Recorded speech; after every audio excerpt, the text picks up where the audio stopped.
धन दे रही हैं तो गिनती नहीं है कि 10 रुपए दे रही हूं कि 20 रुपए की 100 के 1000 के लाख ना। पात्र में है, हाथ लगाया, जितना आ गया दे दिया। आप दान करते हैं तो क्या करते हैं? पहले ही से फिक्स करके आएंगे, ऊपर वाले जेबा में रख के चल रहे हैं, इतना देंगे। और कभी कभी गलती से अगर प्री प्लान नहीं रहा, आ गए अचानक से और दान देना पड़ गया, तो अंगुली डाल के जेबे में से वही 10 रुपए वाली निकले, 50 वाली निकले। अरे भैया तुम 12वें निकाल के जितना देना हो दे दो, क्या उसमें घबरा रहे हो इतना?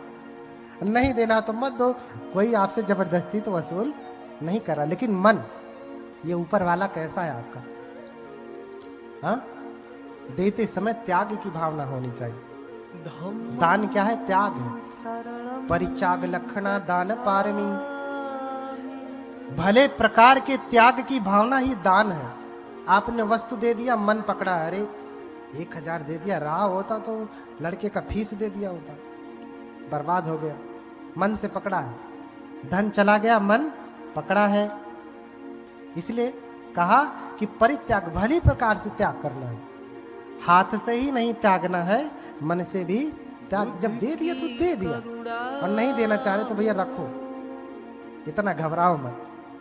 जब मन बन जाए तब देना। हाँ, कभी कभी कुछ बनते लोग भी होते हैं, अरे भैया लाओ, यहाँ करो, वहां। कोई सर मुंडवाने से, वस्त्र पहनने से कोई श्रमण नहीं होता, कोई भिक्षु नहीं होता। न मुंडके न समणो अभ्यतो आलिकं भणं, इच्छा लोभ समापन्नो समणो किम भविष्यति।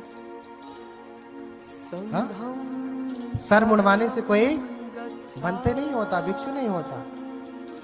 जिसके भीतर इच्छा है, लोभ है, लालच है, क्या वो बनते होगा? ना। बनते कौन? संसारे भयं इच्छति बनते भिक्षु। जो संसार में भय देखता है, बार बार जन्म मरण के चक्र में भय देखता है, ये सांसारिक चीजों में भय देखता है। सांसारिक चीज क्या है? लालच, लोभ, संग्रह, इसमें भय देखता है, वो भिक्षु है, अन्यथा भिक्षु नहीं। सर मुंडवाने से कोई भिक्षु नहीं होगा, समझ रहे ना? इसलिए उसको कोई ज्ञान भी नहीं प्राप्त होने वाला।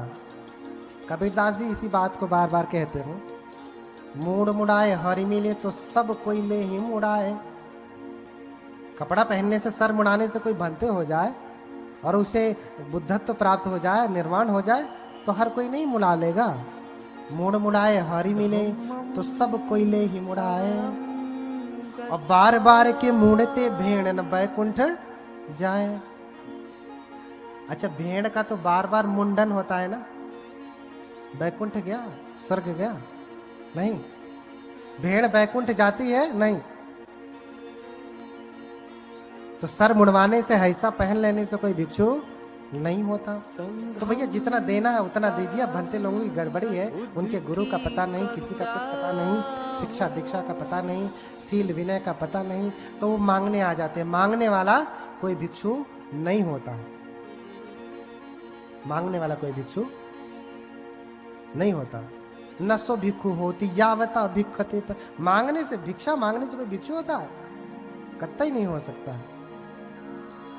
इसलिए हम अपने प्रसंग पे आते हैं।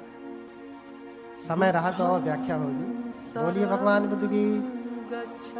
हाँ, तो उपोषित रखी, उपोषित का पालन किया, दान दिया, और फिर ये बोधिसत्व जब विलोकन करते हैं तो देखते हैं यही मेरी माया है, मेरी माता है, इसी के गर्भ में मुझे जाना है। तो दान आदि कृत्य करके ऐसा वर्णन मिलता है कि जब वो अपने सैया पे जाती हैं, बिस्तरे पे सोने के लिए जाती हैं, उसी रात वो स्वप्न देखती हैं। स्वप्न देखती हैं कि आप गर्भ में आ गए। कौन? सिद्धार्थ। उधर सुमेध से देवतागण निवेदन कर रहे हैं, उधर देवतागण निवेदन कर रहे हैं हाथ जोड़ करके, कतंजलि ही देवे ही याचितो द्विपतुत्तमो संबोधायम तुहियं कालंति आदिना। हाथ जोड़ करके निवेदन करते हैं कि हे देव, आपके बुद्धत्व का समय आ गया, अर्थात आप जन्म ग्रहण करें। थोड़ा सा इको कम कर दो इसका, इको थोड़ा कम, आवाज साफ नहीं आ रही, हल्का सा इको कम। आपके जन्म लेने का समय आ गया, अब आप जन्म लें। और इधर माता महामाया सोई हैं, सपने देख रही हैं। और देवताओं ने जब निवेदन किया तो निवेदन स्वीकार किया। माता महामाया स्वप्न देख रही हैं। क्या स्वप्न देख रही हैं? कि वो सोई हैं और उनकी सैया को चातुम महाराजी के देवता हिमवंत प्रदेश में उठा ले गए। अब स्वयं भगवान बुद्ध और उनका धम्म आप पढ़िए, बाबा साहब द्वारा लिखित। वो सोई है और उनकी सैया को चातु महाराजी के देवता हिमालय पे उठा ले गए। हिमवंत प्रदेश अर्थात हिमालय में ले गए। और फिर देवताओं की जो स्त्रियां होती हैं वो आती हैं, माता को लेकर के जाती हैं, स्नान कराती हैं, सुंदर वस्त्र पहनाती हैं और फिर सैया पे ला करके लिटा देती हैं। और फिर क्या देखती हैं कि माता महामाया लेटी हैं सैया पे और एक सफेद हाथी अपने सूंड में सफेद जो है कमल का फूल लेकर के सामने प्रकट होते हैं, आते हैं। और माता महामाया की 3 बार परिक्रमा करके दाहिने तरफ से माता महामाया की कुक्षी में प्रवेश करते हैं। कुछ विशंतम गजवदहि माया देव्या विलोके कुलम नमामि। हाँ, क्या देख रही हैं? सैया पे लेटी हैं, सपने में देख रही हैं कि देवियों ने स्नान कराया, बिस्तरे पे लिटाया, लेटी हैं। सफेद हाथी आया, सफेद पुष्प लेकर के 3 बार परिक्रमा करके दाहिने तरफ से गर्भ में प्रवेश हो रहा है। कौन? हाथी पेट में घुस रहा है। कहां आदमी कहां हाथी, 100 गुना बड़ा। अब आप सोचिए, आप सपना देखें कि आपके पेट में हाथी घुस रहा है तो घबरा नहीं जाएंगे? माता महामाया भी देख रही कि अरे हाथी पुष्प लेके आ रहा है। माता महामाया घबरा गई और घबरा गई तो निद्रा टूट गई, फिर जग गई। अरे ये सपना था, सपना। कुछ लोग आरोप लगाते हैं कि अरे ये बौद्ध लोग कहते हैं कि हाथी जो है पुष्प लेकर के गर्भ में आया और माता महामाया के पेट में घुस गया। ये सपना था, सपना। सच में ऐसा नहीं हुआ। जैसे ही हाथी घुसता है निद्रा खुल जाती है और फिर उठ करके घबरा जाती हैं, पसीने पसीने हो जाती हैं। अपने स्वामी से सुबह बताती हैं कि स्वामी मैंने ऐसा ऐसा सपना देखा। तो राजा शुद्धोधन स्वप्न के जानकारों को बुलाते हैं। 108 स्वप्न के जानने वाले विद्वान ब्राह्मणों को बुलाते हैं, जो केतु निघंटु शास्त्र को जानने वाले, लक्षण विद्या को जानने वाले, सामुद्रिक विद्या को जानने वाले, उनको बुलाते हैं और उनको बढ़िया बढ़िया भोजन कराते हैं और थाल भर भर करके दान देते हैं। 108 ज्ञानी ज्योतिषियों को बुला करके भोजन कराया, दान दिया और फिर हाथ जोड़ करके निवेदन किया कि इसमें से जो योग्य 8 ब्राह्मण हैं वो रुके, वो स्वप्न की व्याख्या करें। बाकी 100 लोग जाएं, 100 लोग रह के क्या करेंगे?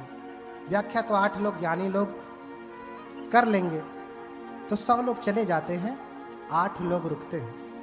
तो उसमें उन 8 नामों में रामो धजो लखनो चापी मंती भोजो कौंडन्यो भोजो सुयामो सुदत्तो, ये कौन थे? एते 8 अहेशु ब्राह्मणा।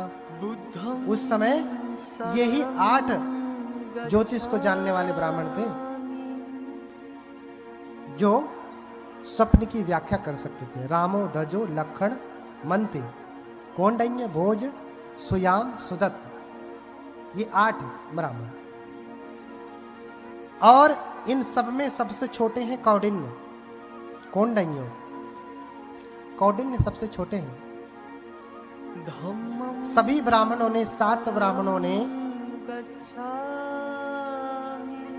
हाथ उठा करके कहा कि इनके जीवन में 2 घटनाएं हो सकती, दोनों में से एक होंगी। हाँ, राजा भवि चक्रवर्ती बुद्धो अथ लोकोत्तमः। क्या कहा कि हे राजन, अगर ये बड़े हुए, अगर गृहस्थी के जीवन में रहे तो क्या होंगे ये? राजा। क्यों? क्योंकि आपकी मां जो है पत्नी ने जो सपन देखा है वो बेटे के जन्म का सपना है, अर्थात आपकी माता गर्भवती हो चुकी है। क्या हो चुकी है? गर्भवती हो चुकी है। इसलिए उन्होंने सपना देखा, अगर ये बच्चा जन्म लिया, घर में रहा, गृहस्थी के जीवन में रहा तो चक्रवर्ती राजा होगा, और अगर घर छोड़ा तो बुद्धो अथ लोकोत्तमः, इस लोक का सबसे उत्तम पुरुष क्या होगा? बुद्ध होगा। या तो बुद्ध या फिर चक्रवर्ती राजा, दोनों में से एक ही हो सकते हैं, दूसरे नहीं। नाखो राजा द्वे वे गतियों, 2 गति नहीं है, एक ही गति, या तो राजा या फिर बुद्ध। ये 2 बातें कहते हैं। लेकिन कौंडिन्य जो सबसे छोटे हैं वो कहते हैं कि राजन, मैं 2 बातें नहीं कहूंगा, एक ही बातें कहूंगा। क्यों? क्योंकि आपने कभी कभी देखा होगा भगवान बुद्ध को यहाँ पे बिंदी बना देते हैं ना, बिंदी। अगर आपने श्रीलंकन मूर्ति देखा होगा, प्रतिमा देखा होगा, श्रीलंकन बुद्ध, तो वहां ऐसे घुमा करके ऐसे ओडिमा रहती है ना, आपने देखा होगा ऐसे घुमा करके। बुद्ध की करुणा हो, उसको क्या कहते हैं? आपने देखा है? क्या कहते हैं उसको? किसी को पता है? नहीं, बस हम कहते हैं बिंदी लगी है, टीका लगा है। नहीं, हाँ कुछ लोग हैं ऐसे गोल सा बना देते हैं, ऐसा नहीं है। लेकिन श्रीलंकन में ऐसे घुमा करके ऊपर लौ निकली हुई अग्नि, जैसे अग्नि की शिखा होती है, जैसे दीपक की ज्वाला होती है, लेकिन ऐसे घूमी हुई ऊपर जलती हुई, उसे कहते हैं ओडिमा। क्या कहते हैं? ओडिमा। उस ओडिमा के दाहिने होने से वो 2 प्रकार से होती है। अगर ये बाएं की तरफ होती तो ये चक्रवर्ती राजा होते, लेकिन ये दाहिने की तरफ है, इसलिए ये बुद्ध होंगे। और कौंडिन्य ने कैसे जाना? क्योंकि कौंडिन्य जो है मुख सामुद्रिक विद्या जानते थे। क्या जानते थे? मुख सामुद्रिक विद्या में पारंगत थे, अर्थात मुख के लक्षण को देख करके बता सकते हैं आपका भविष्य, आप क्या होंगे, कौन से स्वभाव के हैं, अच्छे हैं, बुरे हैं, गुस्सैल हैं, है ना, लालची हैं, दानी हैं, सब बता देंगे। उसे मुख सामुद्रिक विद्या कहते हैं। हाँ, आजकल तो बहुत सारी वैज्ञानिक किताबें मिलती हैं। लोग कहते हैं ऐसे किया तो उसका अर्थ दूसरा, वैसे किया तो उसका अर्थ दूसरा, मुंह टेढ़ा किया तो उसका अर्थ दूसरा। एक प्रकार से विद्या ही है। लेकिन बाकी के 8 जो ज्ञानी थे, ये 7 ज्ञानी ये समझ नहीं पाए, सिर्फ कौंडिन्य ही समझते हैं। और दाहिने तरफ था, ये देख करके कहे कि राजन ये सिर्फ बुद्ध ही होंगे, चक्रवर्ती राजा नहीं होंगे। इसलिए राजा को अच्छा नहीं लगा, बाकी के 7 बूढ़े बुजुर्गों को भी अच्छा नहीं लगा कि आप कैसे कह सकते हैं, आप गलत कह रहे हैं। राजा को भी नहीं अच्छा लगा, क्योंकि कोई ऐसा चाहता है कि उसका बेटा जो है घर छोड़ के सन्यासी बने, प्रवज्जित बने? कोई चाहता है? जरा इधर हाथ उठाए माताएं, कोई चाहता है? नहीं। कोई नहीं चाहता। लड़का भले शराबी बन जाए, गजेड़ी बन जाए, नशेड़ी बन जाए, जुआरी बन जाए, शराब पी करके आए, माँ का बाल पकड़ करके जो है 2-4 थप्पड़ लगाए, ज्यादा बोले तो मुंह पे एक दे दे खींच करके, लेकिन बेटा सन्यासी हो जाए, पूज्य हो जाए, लोग उसका स्वागत करें, ऐसा कौन चाहता है? ऐसा कोई बुद्धिमान तो नहीं चाहता, कोई पागल ही होगा जो चाहेगा ना। तो राजा भी यही सोचता है, व्यंग है। राजा भी यही सोचता है कि मेरा बेटा तपस्वी ना हो, क्या बने? राजा बने। मैं राजा हूं, मेरा बेटा भी राजा बने। मैं डॉक्टर हूं, मेरा बेटा भी डॉक्टर तो बन गया, चला गया मुंबई में शिफ्ट है, क्या करोगे? क्या फायदा है? कभी आता भी नहीं, फोन भी नहीं करता। बनाओ डॉक्टर। डॉक्टर के साथ साथ उसको एक अच्छा मनुष्य भी बनाना है। अब इसका अर्थ ये नहीं जो मैं कह रहा हूं आप डॉक्टर इंजीनियर सब बनना छोड़ दीजिए, और तेजी से बनिए, लेकिन उद्देश्य भी समझिए, ठीक है? तो राजा खुश नहीं हुए, दुखी हुए, और बाकियों का सत्कार किया, लेकिन कौंडिन्य का नहीं किया। विद्वानों का सत्कार बहुत कम होता है, विद्वानों की आलोचना बहुत होती है। क्यों? क्योंकि वो जो सत्य जानते हैं वो ठीक विपरीत होता है, जो आज तक वो जानते रहे होंगे उससे ठीक विपरीत। जब पेड़ से फल गिरा, उसने प्रश्न कर दिया कि अरे ये नीचे क्यों गिरा, ऊपर क्यों नहीं जाता? तो लोगों ने उसे पागल कह दिया, मूर्ख कह दिया, अरे इसके पास तो दिमाग नहीं है, ऐसा कह दिया। लेकिन असली ज्ञान तो वही था। तो इन्हीं सब बातों के साथ समय बहुत हो गया। आप लोगों का जो पैर है, आपका जो दुश्मन है, बार बार आपको परेशान कर रहा है, आपको बैठने नहीं दे रहा है, और इसलिए बाकी की कथा और भी गंभीर बातों की चर्चा कल होगी। आज शुरुआत थी, इसलिए छोटी छोटी बातों की चर्चा किया। कल गंभीर जो है धर्म की चर्चा होगी। आप सभी लोग समय से आए, और इन्हीं सब बातों के साथ अब जो है मैं अपनी वाणी को विराम दूंगा। हम लोग सभी लोग जो है ठीक से बैठ जाएं, हाथ जोड़ करके भगवान बुद्ध के मंगल मैत्री से इसका समापन किया जाएगा। हेलो, ठीक है? कुर्सी वाले नीचे बैठ जाएं थोड़े समय के लिए तो अच्छा होगा। कभी से बैठे रहें, कुर्सी को भी थोड़ा आराम दे दें। बोलिए भगवान बुद्ध की, बोलिए भगवान बुद्ध की, भगवान बुद्ध की।